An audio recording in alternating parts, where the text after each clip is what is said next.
Dhurandhar promised to be a cinematic revolution, but did it actually deliver? It was launched with these massive expectations, a total powerhouse team, and a seriously high-stakes budget. So today, we're opening the case file for a full commercial and critical audit of this very ambitious spy thriller. Okay, let's dive right into this case file. First, we'll look at the huge gamble the studio took. Then we'll get into the controversial story that actually sparked a legal battle before the film even came out. From there, we're going to analyze the really polarized verdict from critics and audiences, see how that played out in its race against the clock at the box office, and finally, we'll deliver our debrief on the film's, well, complicated legacy. So first up, let's just set the stage. You have to understand the immense pressure and the promise that was surrounding Dhurandhar from day one.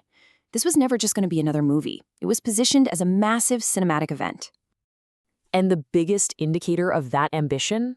It's this number, 250 crore rupees. That is a colossal investment for any spy thriller, and it put an incredible amount of pressure on the film to be an absolute blockbuster.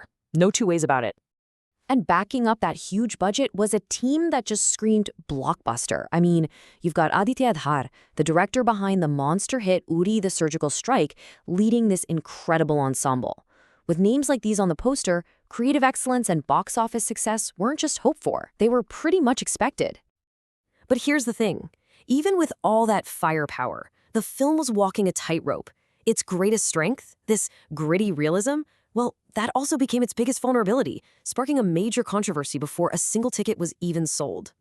So the story basically throws you right into this world of high-stakes espionage. It's all rooted in real events, like the IC-814 hijacking.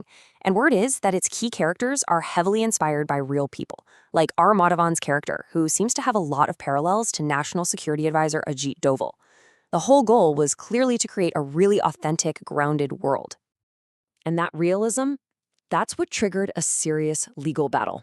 The family of a decorated, martyred hero, Major Mohit Sharma, filed a petition. They alleged the film was exploiting their son's life and classified missions without their consent.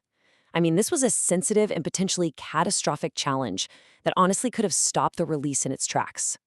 So how did they dodge this bullet? Well, the Central Board of Film Certification, the CBFC, stepped in. Their ruling right here was definitive. They classified the film as a work of fiction. This gave them the legal shield they needed to move forward, and kind of ironically, it turned a potential disaster into a huge news story that only made people more curious. All right, so with that legal threat neutralized, Dhurandhar had to face its next big test, the court of public and critical opinion.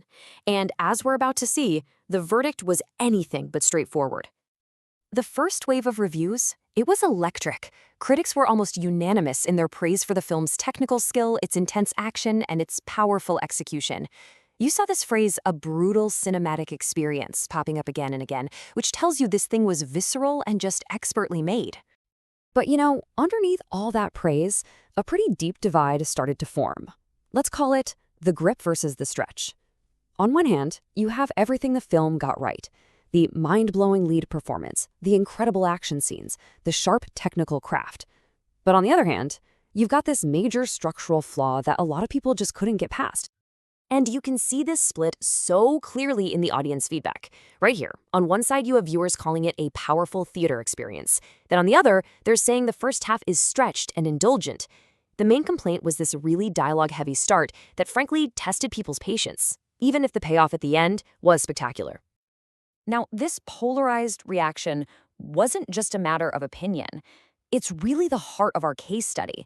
It's a perfect example of how even when you get rave reviews from critics, it can't always save you from the commercial reality of your own structural choices. The number one hurdle? An absolutely mammoth runtime. We're talking 3 hours and 34 minutes. That makes it the longest mainstream Hindi film in almost 2 decades. And from a purely business standpoint, that's a huge problem because it severely limits how many times a theater can even show the movie in one day. And that runtime wasn't the only thing holding it back. The film's commitment to strong violence got it a restrictive A rating, adults only. Now, that was a deliberate creative choice, for sure, but it immediately cuts out the massive family audience, which shrinks your potential market right from the start. And yet, despite those challenges, the pre-release buzz was undeniable. The film managed to pull in over 9 crore rupees just in advance bookings. That made it the 5th highest of the year, which shows that people were incredibly curious to see what all the fuss was about. However, when you look at the live day one collections, you see something critical. The gap between that final advance number and the early net figures shows a heavy, heavy reliance on those pre-sold tickets. Its entire opening day success was now hanging on one thing: positive word of mouth to drive people into theaters for the evening and night shows. So, where was that core audience? Well, the morning show data tells the whole story. The occupancy in premium IMAX formats was way higher than in the standard screenings. This points to a really dedicated, highly engaged audience that was willing to pay more for a premium experience. But the big question was still there. Could that excitement spread to the masses? So, after navigating legal threats, polarized reviews, and all those commercial headwinds, what's the final verdict on Dhurandhar? What's its ultimate legacy? And what can we learn from this massive gamble? Well, despite its commercial struggles, the film actually achieved two huge strategic goals. First, with a climax that everyone praised and that explicitly teases a sequel, it has successfully laid the groundwork for a new spy franchise. And second, it served as a powerful career reset for its star, Ranveer Singh, proving he can totally command the screen in a gritty, intense action role.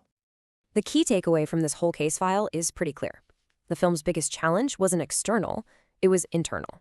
That creative choice to stretch the story to 214 minutes, well, it created a structural barrier to its own success. It's a really powerful lesson in the need to balance your bold artistic ambition with, commercial pragmatism. And that leads to a pretty obvious strategic recommendation for the future. For stories on this scale, adopting a two-part release strategy, like we've seen with other successful epics, lets you do all the world building in one film and then save the huge action for the next. This kind of approach fixes pacing problems, maximizes showtimes, and just creates a more commercially safe model for the franchise. And that leaves us with a big question that Dhurandhar really forces us to ask about the future of event filmmaking. In an age where attention spans are shrinking, is there still a place for the 3.5-hour epic? Or is the smarter, more sustainable future found in these carefully planned, multi-part installments? It's a question the entire industry will be watching very closely. Be sure to join us tomorrow as we unpack the outcomes of Putin's visit to India.